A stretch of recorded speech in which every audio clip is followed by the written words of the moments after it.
Hello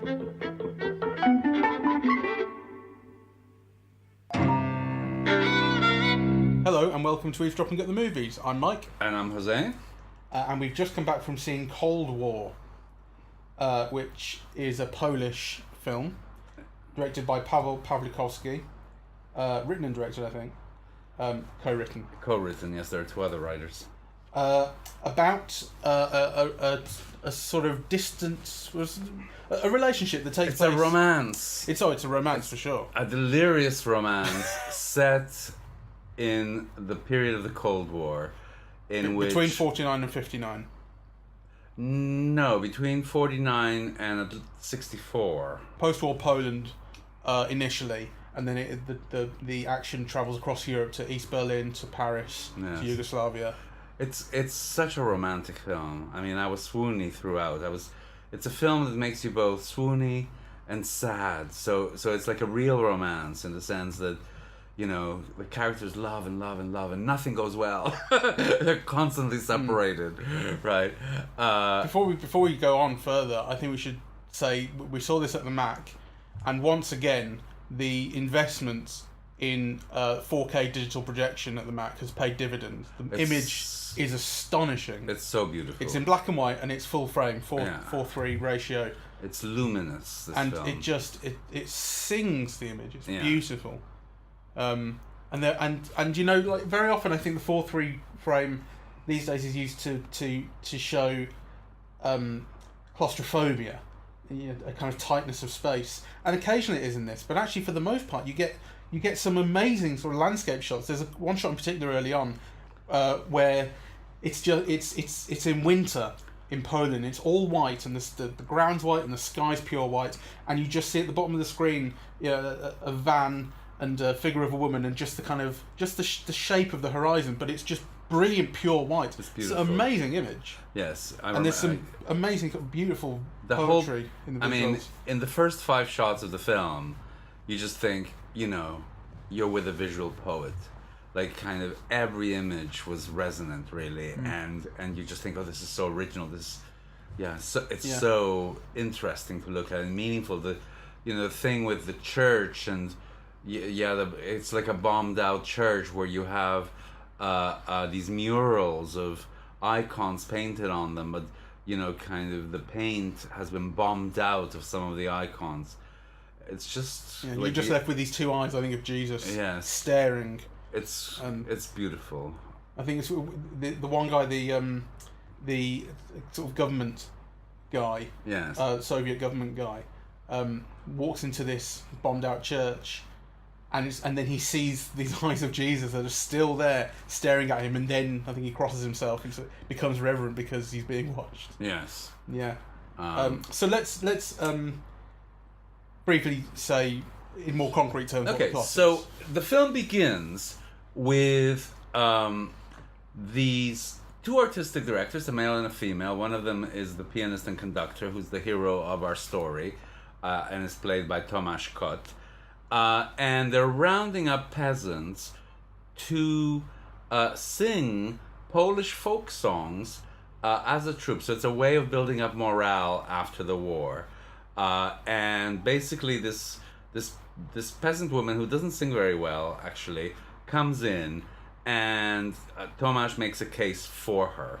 And it's clear that, you know, part of the interest is sexual. Yeah, she's very young. She must be about 18. Yes.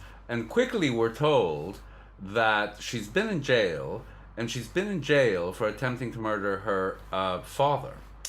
And then we're also quickly told that the reason why she did that is because her father kept trying to mistake her for her mother, and she wasn't having it.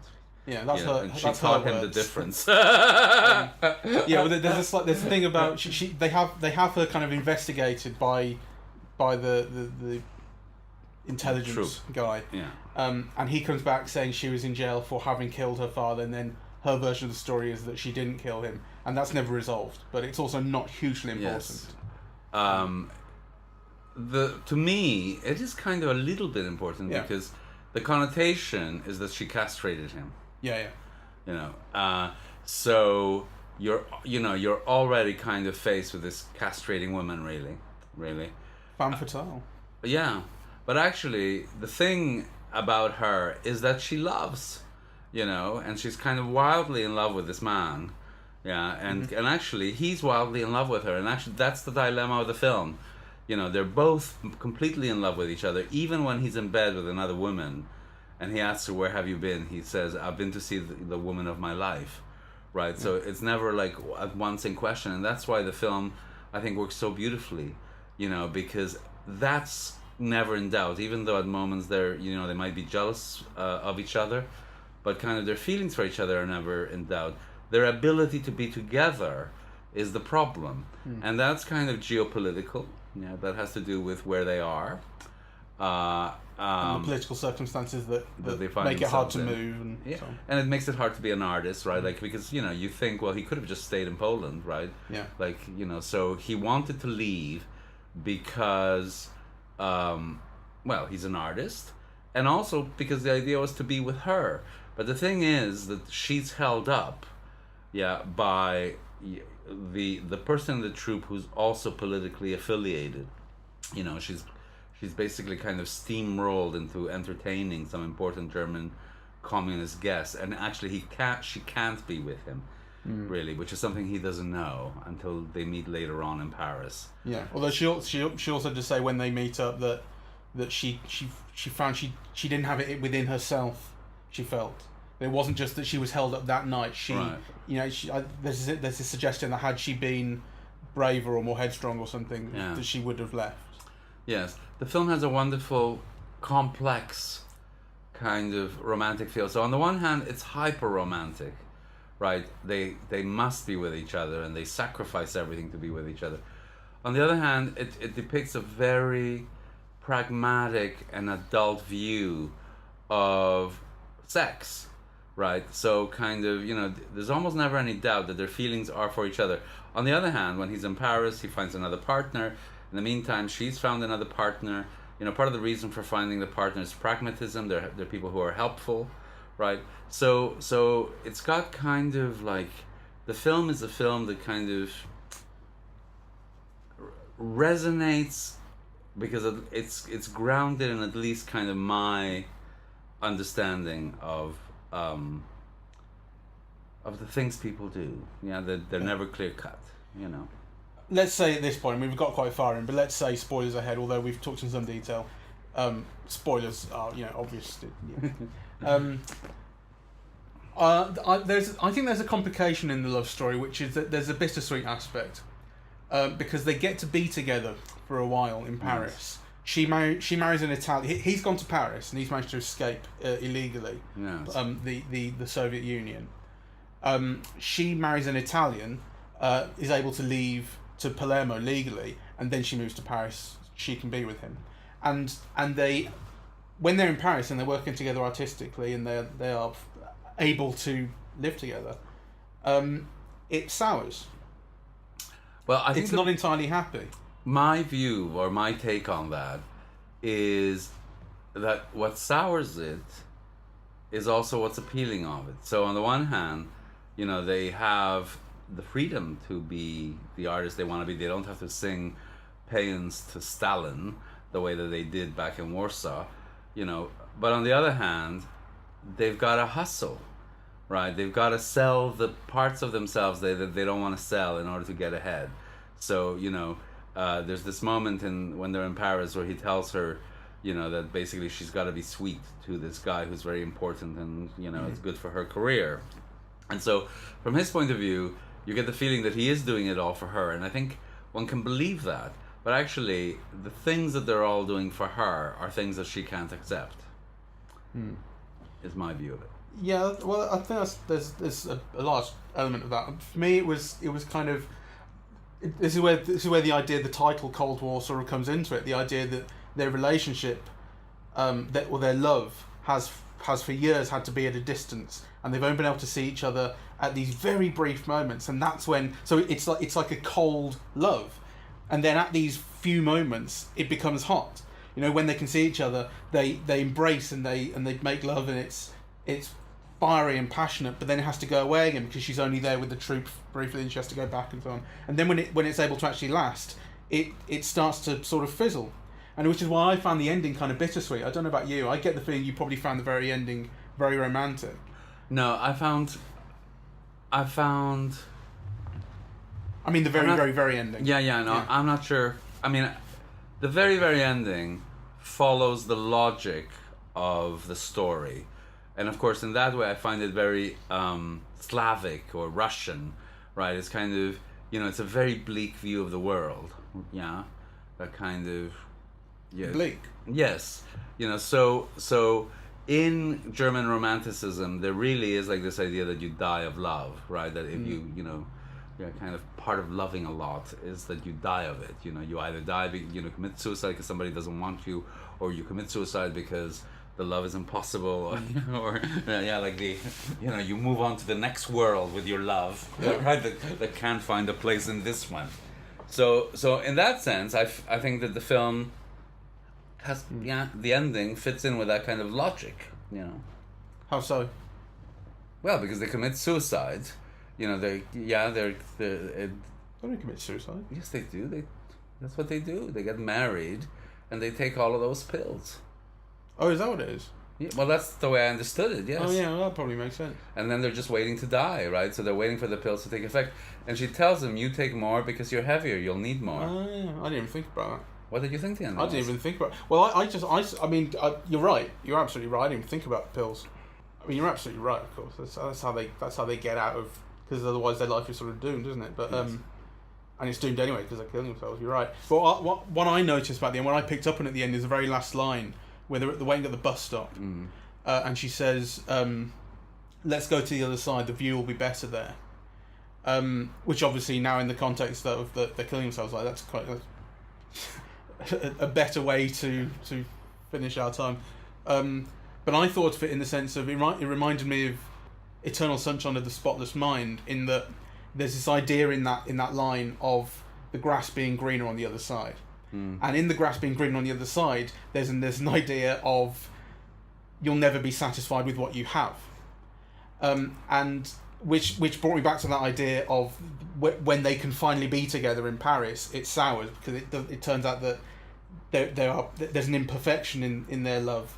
It can't be perfect, but then, and the reason that I related that to Eternal Sunshine is it has the same sort of idea of these two people who are perpetually brought together, like they're like cosmically, and then when they're together, it all goes wrong, and they wipe each other's memories of themselves, but then they come back together again, and like the cosmos is constantly bringing them together. They are fated to be together despite the problems, and that's that bittersweet idea. Yes, well, the bittersweet, is very evident in this film, but though I must say, but I feel like a plum for not noticing that's what the pills were. I mean, I didn't think about that. I just thought I didn't even think anything. All right, Plum, let's go on. Let's continue with the discussion. No, carry on. I think there is a geopolitical dimension because, so people make choices, or they each make choices, and the choices are each legible in the way that that humans understand each other, which is never really fully, right? So when he finds out that the first separation is they're meant to leave together. They're just meant to cross. There's no Berlin Wall as of yet, so actually it's quite easy to cross from East Berlin to West Berlin, right? So the idea is that they're going to cross it together. She can't make the appointment, right?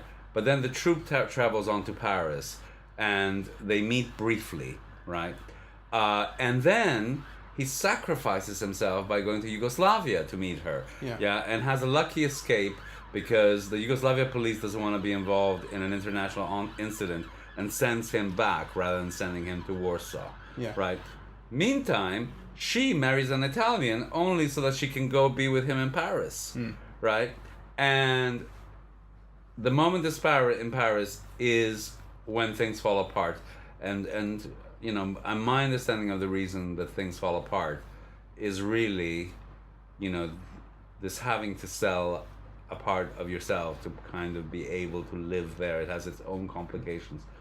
Though those scenes in Paris are amongst the most romantic.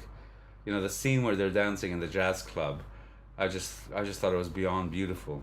And then the scene where she gets drunk, and you know, the rock and roll scene in the bar, I thought that was magnificent. Yeah, to Bill Haley, Rock Around the Clock. Yeah. And she flings herself at 3 or 4 different men in one shot, one long take, and then the camera's shaking and following her around, and he's not there. He's not even noticing at that point, right?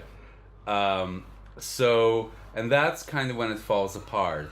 So in his mind, he's been doing it all for her, but actually, you know, that's not what she wants. And actually, she says something like, you know, I had sex with him 6 times in one night. The other man, Michelle, who's the record producer.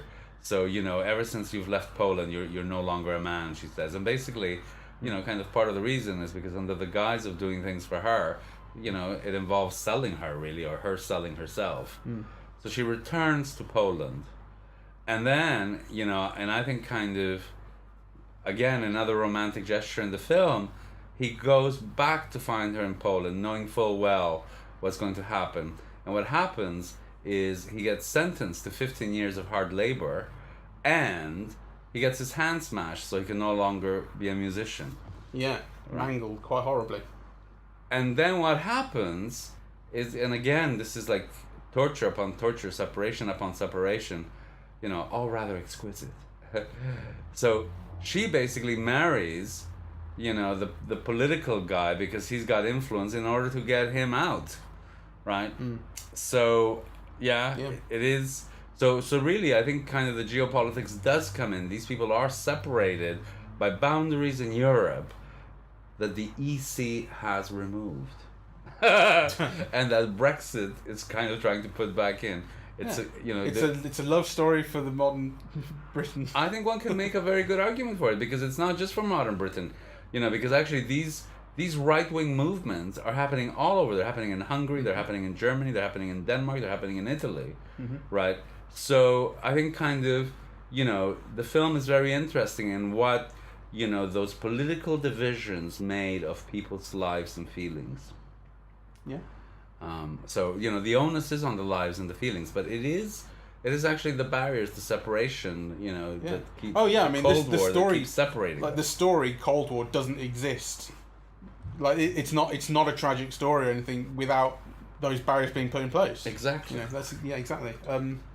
There's also something what you said about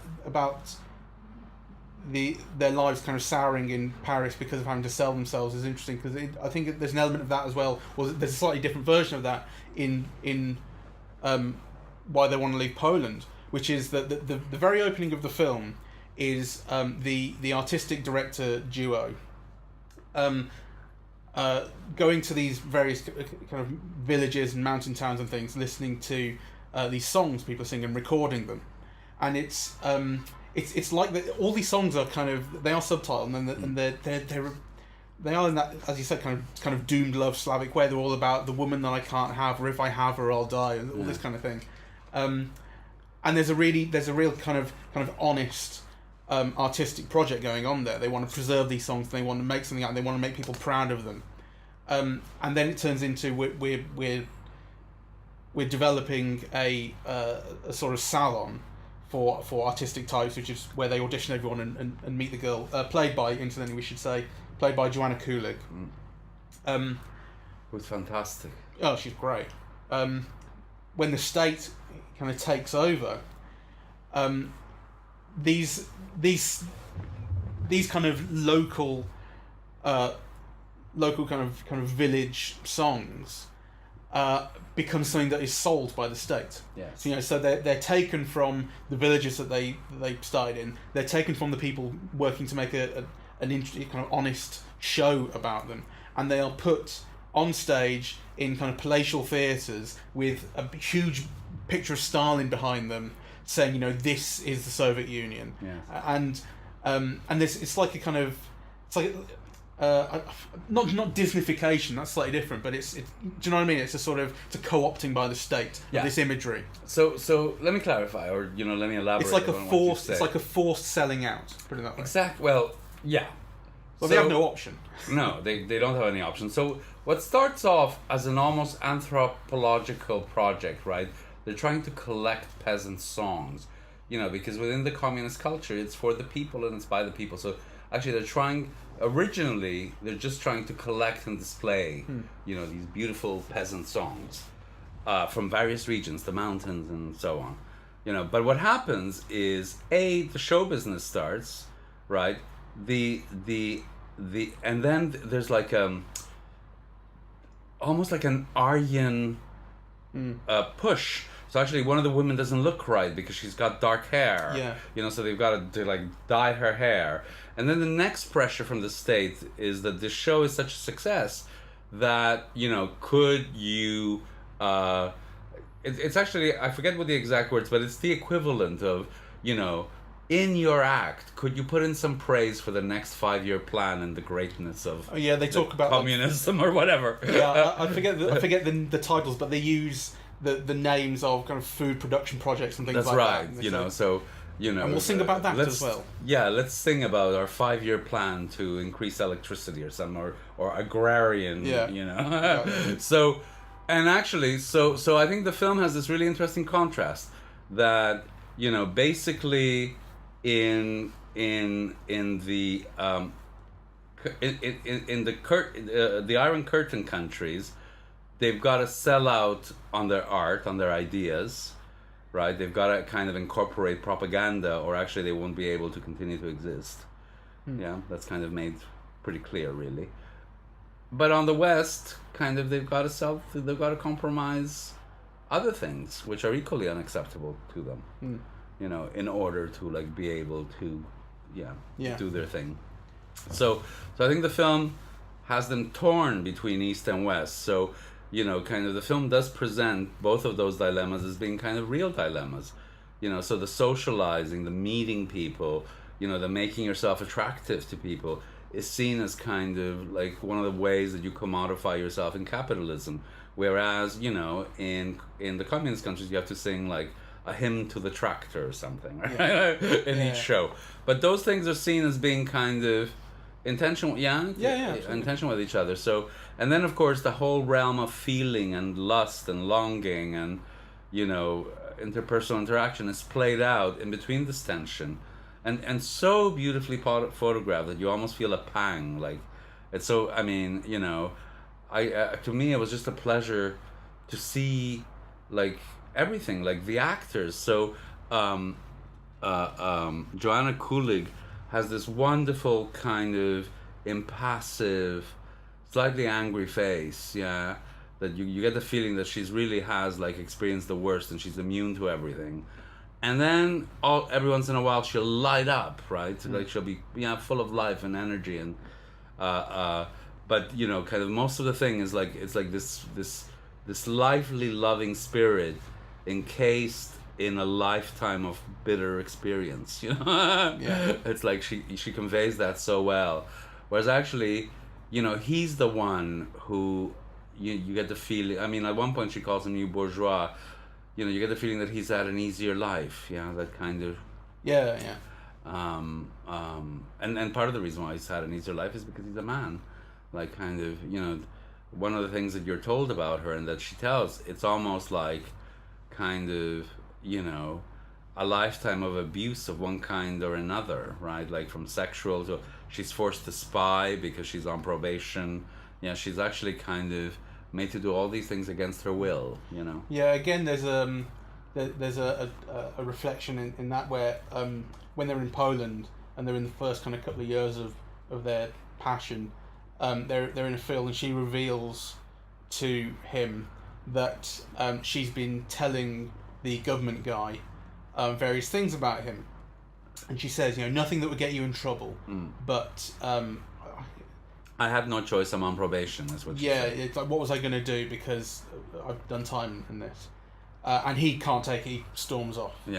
As well he might, you know, fair enough. Well, but him doing so, being able to walk away, is also a sign of how inured he is to the realities and the complexities of life under that type of bureaucracy, because he's obviously never had to make those choices himself to that point. You know. But then it's reflected when they're in Paris, and she's talking to Michelle, and having a good time. But then she storms up to him, to Victor, the fella, the boyfriend, and says, "What have you been telling Michelle? That I killed my father?" And his kind of defense for it, it's not a very good defense.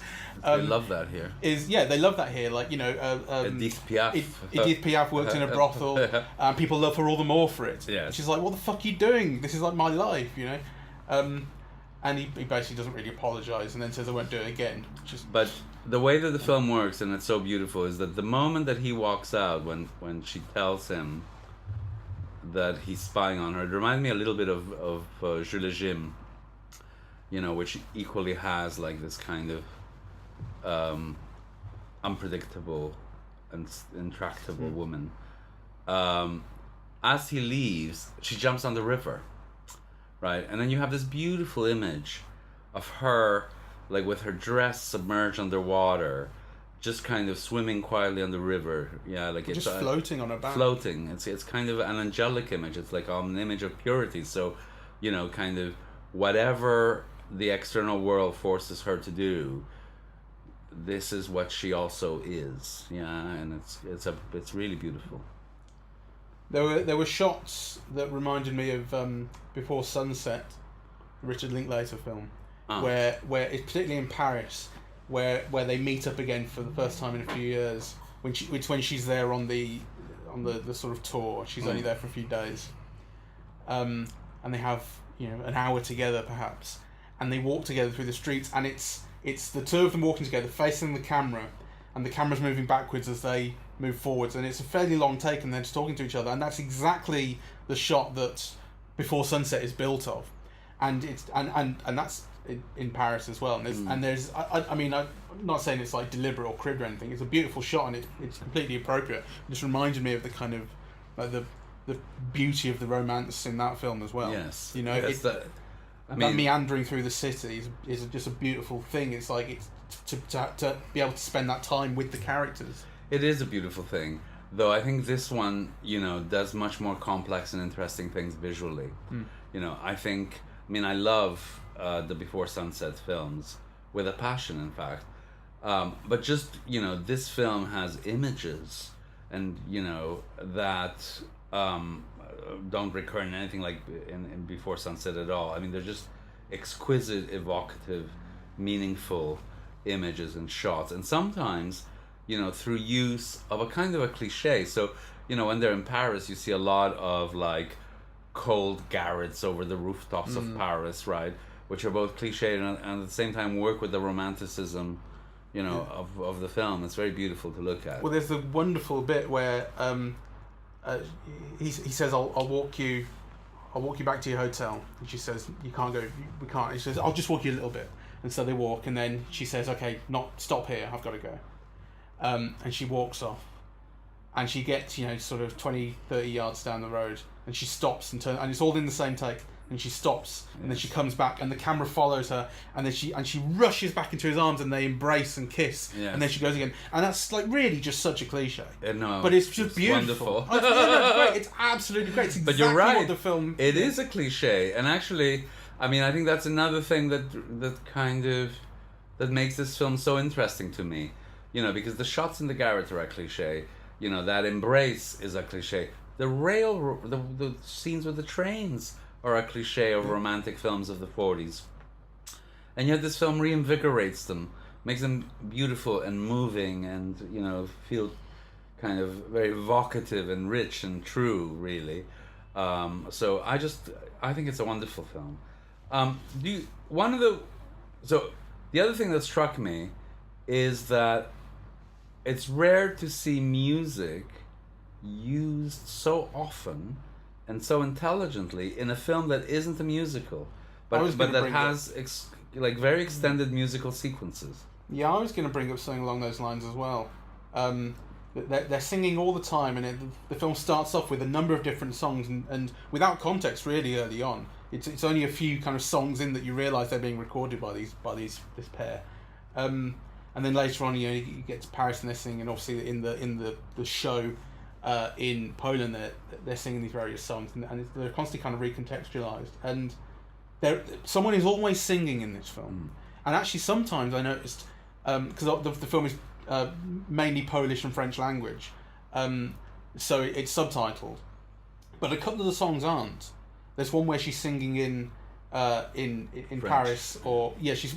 I think maybe they're playing a record in Paris, and she's in the room, but they don't put lyrics. They don't put the subtitles up. So if you don't speak French, you don't know the lyrics, as I didn't. But like clearly, the determination has been made that not knowing the lyrics is less detrimental than reading them and ignoring the image would be. You know, if the lyrics were on screen, you wouldn't be looking at the image, and the image is more important, and the image and the feeling. Yes. And I think that's wonderful. A really good point. Yeah, I think that's true. It's only a couple of times. Most of the songs, you do get the lyrics to them, but I did wonder also if it wasn't. You know, I'd have to see the film again to know for sure, but it seemed to me that also there was one song that was being used over and over and over again, which is the one she makes a record of, because originally it's a folk song. Yeah. Right, and then they translate it to French. Is that the one that she sings with the mountain? I think so. The girl from the mountain. The thing is, I can't be sure. Yeah, no, I can't be sure either. But I think so. So I also wonder, you know, if another viewing would bring out that connection in the song kind of more clearly than I'm able to. This is the one about two hearts, right? Four eyes, two hearts. Yes, that's right. But I can't remember the rest of the lyrics. No, I can't either. But it's very beautiful. I mean, kind of, you know, we've been seeing so many other things recently, but I mean, to me, this is the film that has resonated more, and that, you know, since Phantom Thread, you know, I mean, it's a film I want to see again, actually. Very short as well, an hour and a half. Oh, right, okay. Less than, about 85 minutes. Very brief. And right.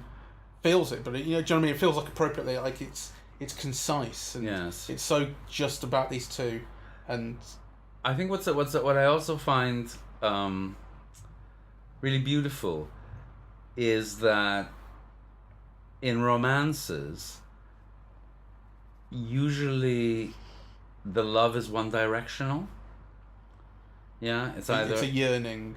Well, yeah, one person longs for another, you know, who might ignore them, or, you know, the whole film is about getting the girl or getting the guy, or so whereas actually in this film it's established from the beginning that it's a mutual passion, that they both share the same feeling, right? So then kind of the dilemma of the film is how to keep them together, right? So actually it's not about, you know, getting the other one to love them, or, you know, no, exactly. Yeah, it's that they are in love basically from the start, from the beginning, right? And then it's about, as you said, it's about borders keeping them apart, and circumstances beyond their control, and trying to make their way, and as you say, the thing that I missed of really the only way they can be together is to die together. Yes, well, because they're both believers, right? So, anyway, I just thought it was beautiful, and I had kind of, you know, there's this thing about sadness, which is,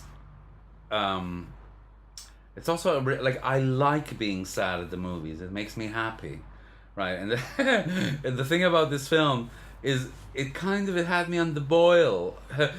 So there wasn't any moment that made me cry, you know, but like, it's kind of like an exquisite sadness that you feel throughout.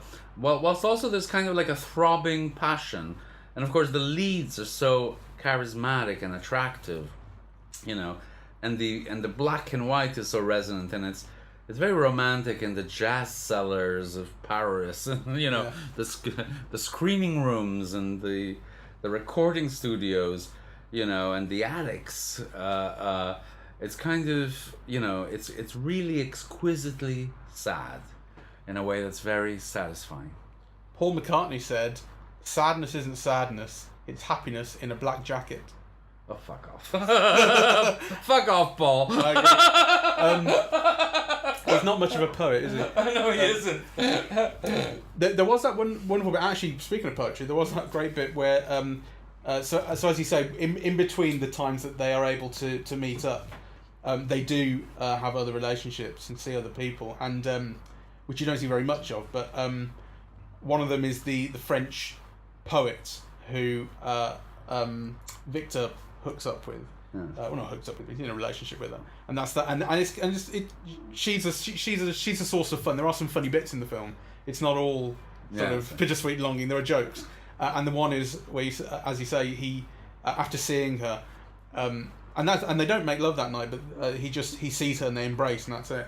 And then he returns to their kind of loft apartment where they're just sleeping on the floor, basically. And on a mattress on the floor, yeah. On a mattress on the floor, and she says, "Have you been out seeing whores?" And he says, "I haven't got money for whores. I was seeing the love of my life."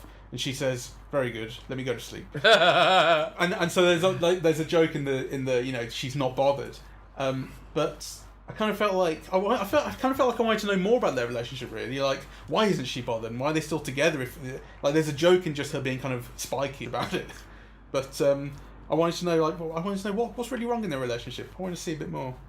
It felt a bit cheap. No, I mean, for me, it's obviously just kind of it's tied in to the film's pragmatism, and that actually, this geopolitical situation forces decisions on people, that they've got to survive in. So, I mean, she doesn't so much though. I mean, she doesn't need to take up with the Polish guy. Why not, if he's sexy and attractive and well, she there's likes that, but sleeping with him? But she doesn't appear to be too asked by him. But then maybe that, But I think, well, let's face it, it's a 2-second moment that is played mainly for a laugh. It is played mainly for a laugh, but then you're told more because you're then told, oh, I don't understand why you're jealous. She's already had 2 other relationships, since. So you just think it's one of those things. It's not a big deal. And there is also that moment where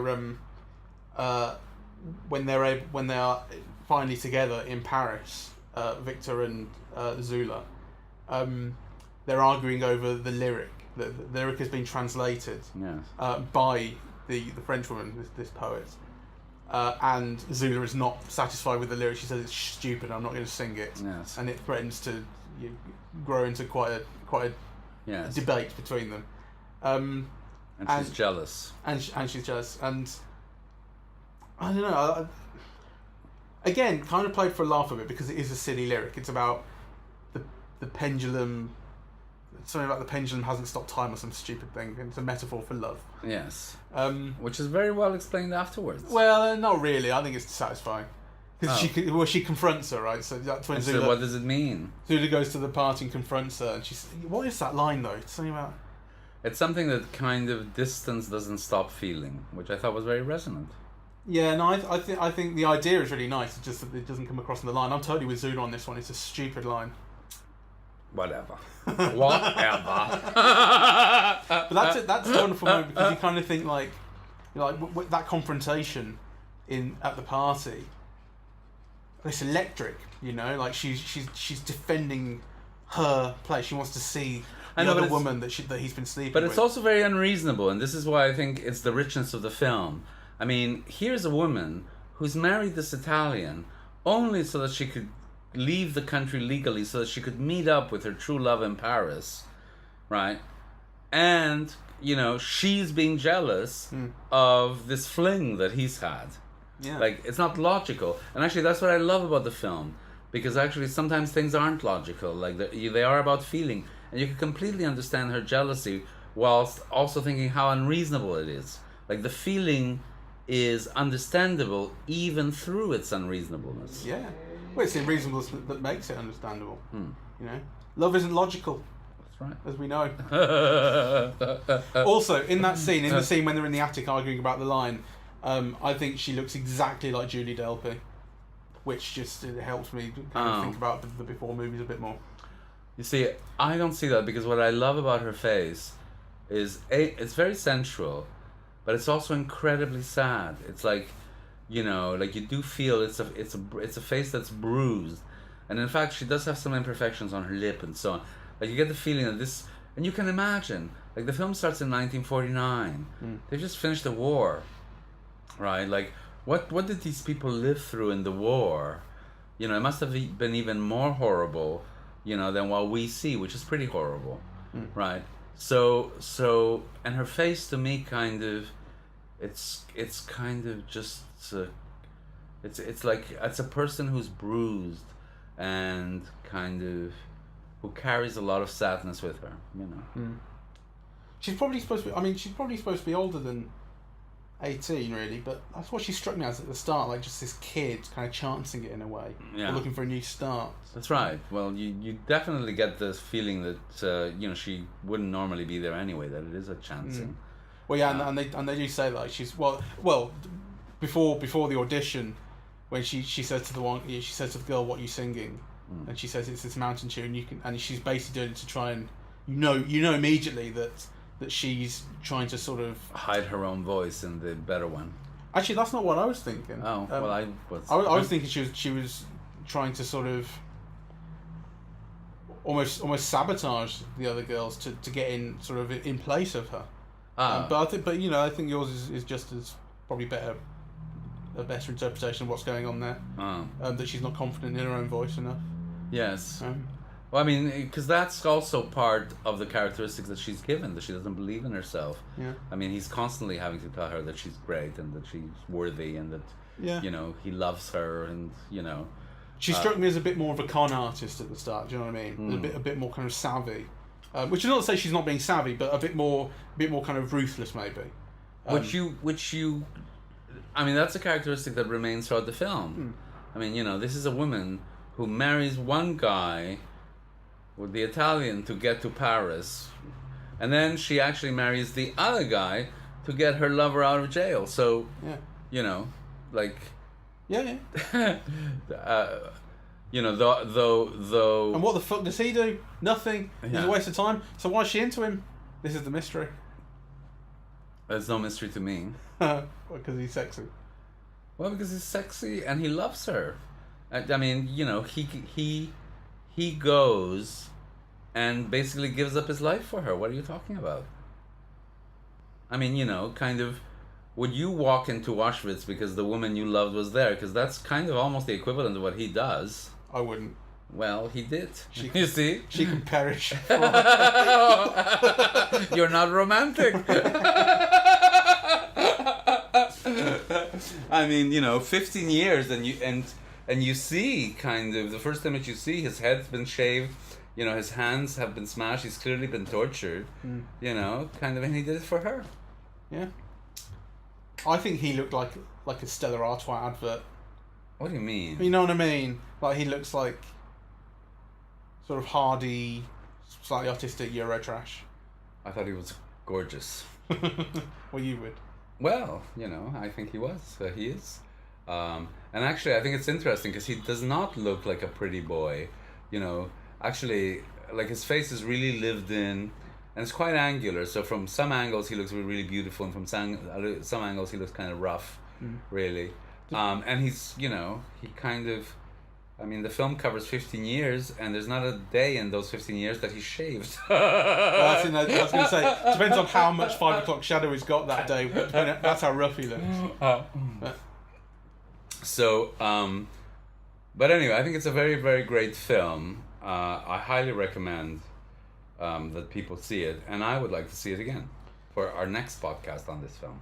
Are we doing two, are we? I would like to, yes. I would like to pay more attention to the images and the music.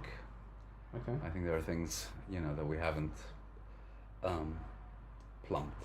Okay, if you want to. Yes. When else is it on? It's on Wednesday at noon at the Electric. Noon? That's shit for me, to be honest. It's on at 5:30 on Thursday. Well, let's do that. Let's do that one. Yeah, interesting movie. More than interesting, I think it's truly great. Yeah, well, you certainly got a little bit more out of it than I did, because I didn't even notice that they died at the end. Oh. So...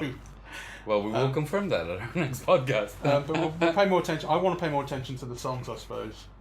And there are connections. I think there are things. The film is integrated and kind of rhyming in different sections in ways that I haven't kind of, you know, quite been able to extract yet or kind of make sense of upon only a first viewing. Though I must say that, you know, in a first viewing, it's like very satisfying. It's very beautiful.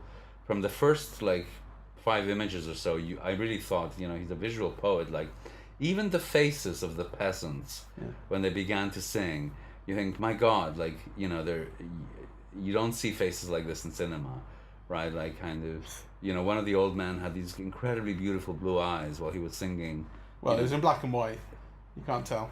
The eyes were very clear eyes. Okay, so he had these very beautiful clear red eyes. He had very beautiful clear eyes that popped out. You know, that was just kind of so. You know, things have been selected with care and also for poetic resonance. It's really incredibly beautiful. It's an incredible film. It's funny because when that first face came up on screen, I thought this is exactly the kind of face I'd expect to see in a film like this. Really? Yeah, I thought, you know, a kind of old, kind of bad teeth, not particularly well kept, kind of lived in Polish peasant face. I thought I've kind of seen that 1,000 times in a full frame black and white movie. It's not to say I didn't like it, but I just thought it didn't feel like, oh my God, I haven't seen this. To me. Okay, well, we have different frames of comparison because, you know, kind of. I urge you to find me an American film which has faces like those. Well, that's what I meant though. I meant like in kind of Eastern European art, like that. That's kind of what. That's almost like so like you're thinking of Shibboleth. like slow cinema, Bela Tarr. Yeah, like it's a cliche. No, it's true. I get that. But again, not a bad one. They are kind of like Bela Tarr-ish faces, really. But then, you know, the interest in this film is that you have those faces at the very beginning. You know, and then the stars themselves, or the protagonists themselves, are stars. Like, they're very magnetic. You know, so yeah, it's kind of. I really do think he's a visual poet, really. And as we're seeing it twice, I'm glad that it's only 90 minutes because it's not ordinarily the kind of film I'd be that asked about seeing twice, to be honest. As much as I liked it. Oh, why not? I don't know. It's just like love doesn't do it for me. Well.